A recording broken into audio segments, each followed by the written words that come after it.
बिस्मिल्लाहिर्रहमानिर्रहीम। अस्सलाम वालेकुम व्यूअर्स, हमारे देखने वाले जहाँ भी रहें खुश रहें आबाद रहें, अल्लाह ताला सबको अपने हिफ्ज़ व अमान में रखे। इस दुआ के साथ आज की रेसिपी स्टार्ट करते हैं। आज हम ये तगार बनाएंगे, इसको बूरा भी बोलते हैं। ये तगार बहुत सी मिठाइयों में मसलन लड्डू पेड़े में इस्तेमाल होती है, तो इसकी जगह चीनी भी इस्तेमाल हो सकती है, लेकिन जो टेस्ट तगार से बनता है वो चीनी से नहीं बनता। तो चलिए बिना टाइम ज़ाया किए इसे बनाना हम शुरू करते हैं। इसके लिए मैंने ये 2 टेबल स्पून देसी घी ले लिया, 3 टेबल स्पून दूध लिया। ये दूध हम चीनी का मैल साफ करने के लिए इस्तेमाल करेंगे। इस कप से मैंने पैमाइश करके 3 कप चीनी ली है और इसी कप से 1 कप पानी डालेंगे। अगर आपके पास ये मेजरिंग कप नहीं है तो आप घर में कोई सा भी कप या कटोरी ले लें और सारी पैमाइश उसी के मुताबिक कर लें। तो यहाँ पर मैंने गैस का फ्लेम ऑन करके इसके ऊपर कढ़ाई रख ली है और अब इसमें ये 3 कप चीनी डाल देंगे और फिर 1 कप पानी डाल देंगे। इसकी पैमाइश के लिए आप कोई सा भी बर्तन इस्तेमाल कर सकते हैं। जो भी बर्तन लें 3 भर के चीनी के डाल लें और 1 पानी का डाल दें। अब इसको लगातार चलाते हुए पकाएंगे जब तक चीनी घुल नहीं जाती। लगातार चलाना जरूरी है ताकि चीनी जल्दी से घुल जाए। अगर हम इसे चलाना छोड़ देंगे तो ये नीचे से जल सकती है, इसलिए इसे लगातार चलाते हुए चीनी के घुलने तक मीडियम फ्लेम पर पकाएंगे।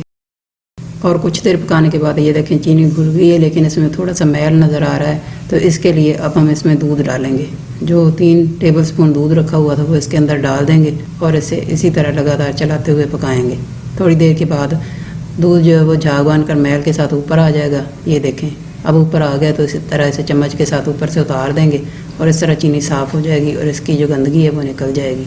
और अब मैल साफ करने के बाद इसे लगातार चलाते हुए तकरीबन 6 मिनट तक मीडियम फ्लेम पर पकाएंगे। तगार बनाने में बस मेहनत यही होती है कि शुरू से आखिर तक इसको इसी तरह लगातार चलाते हुए मीडियम फ्लेम पर पकाना होता है। तगार लड्डू या पेड़े बनाने में इस्तेमाल होती है। इससे लड्डू और पेड़े का टेस्ट जो है वो बहुत अच्छा बनता है। ये बाजार से भी मिल जाती है, लेकिन बाज़ जगहों पे अगर बाजार से ना मिले तो आप इसे घर पे बआसानी बना सकते हैं। ये बहुत ही आसान सी रेसिपी है और थोड़ी सी देर में बनकर तैयार हो जाती है। इससे लड्डू या पेड़े का टेस्ट इतना अच्छा बनता है कि जब आप एक बार तगार डालकर लड्डू या पेड़े बना लेंगे ना, तो फिर लड्डू या पेड़े में हर बार तगार ही इस्तेमाल करना पसंद करेंगे। चाशनी थोड़ी सी गाढ़ी हो गई है, तो अब इसमें 2 टेबल स्पून जो देसी घी रखा था वो डाल देंगे। इसे अच्छी तरह से मिक्स कर लेंगे और लगातार चलाते हुए पकाएंगे।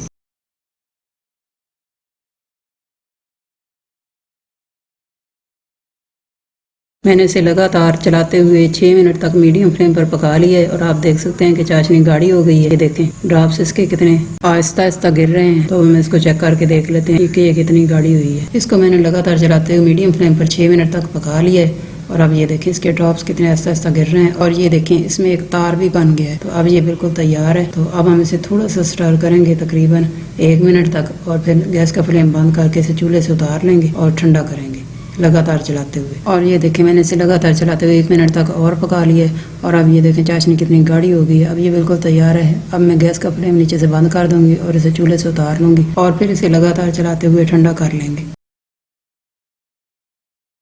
और ये देखिए मैंने इसे चूल्हे से उतार लिया है। अब इसको इसी तरह लगातार चलाते हुए ठंडा करेंगे। जब तक ये ठंडा नहीं होता इसे इसी तरह से लगातार चलाएंगे और जैसे जैसे ये ठंडी होती जाएगी ये चीनी की फॉर्म में दोबारा आ जाएगी। और आप देख सकते हैं कि कुछ देर चलाने के बाद ये गाढ़ी होना शुरू हो गई है। तो अब इसे इसी तरह तेज़ी के साथ चलाएंगे। अगर हम इसको इस स्टेज पर नहीं चलाएंगे तो फिर इसमें गुठलियाँ पड़ जाएंगी और ढेले से बन जाएंगे। तो इस तरह लगातार चलाते रहेंगे। और ये देखें जैसे जैसे ये ठंडी होती जा रही है गाढ़ी होना शुरू हो गई है और हमने इसको इसी तरह लगातार चलाते हुए ठंडा करना है। जैसे जैसे ये ठंडी होती जाएगी चीनी की फॉर्म में आ जाएगी और जब तक ये चीनी की फॉर्म में वापस नहीं आती तब तक हमने इसको इसी तरह लगातार चलाते रहना है, क्योंकि इस स्टेज पर अगर हम इसे लगातार नहीं चलाएंगे तो इसमें ढेले पड़ जाएंगे। तो ये देखें जैसे जैसे ये ठंडी होती जा रही है गाढ़ी होती जा रही है और हम इसे इसी तरह लगातार चलाते हुए खिलाएंगे। ये देखें जैसे जैसे ये ठंडी होती जा रही है तो इस तरह बिखर कर चीनी की शक्ल में आ गई है। तो अभी ये गर्म है क्योंकि इसलिए इसी तरह लगातार चलाते हुए ठंडा करेंगे जब तक ये ठंडी होकर छूने लायक नहीं होती। उस वक्त तक इसे इसी तरह चलाएंगे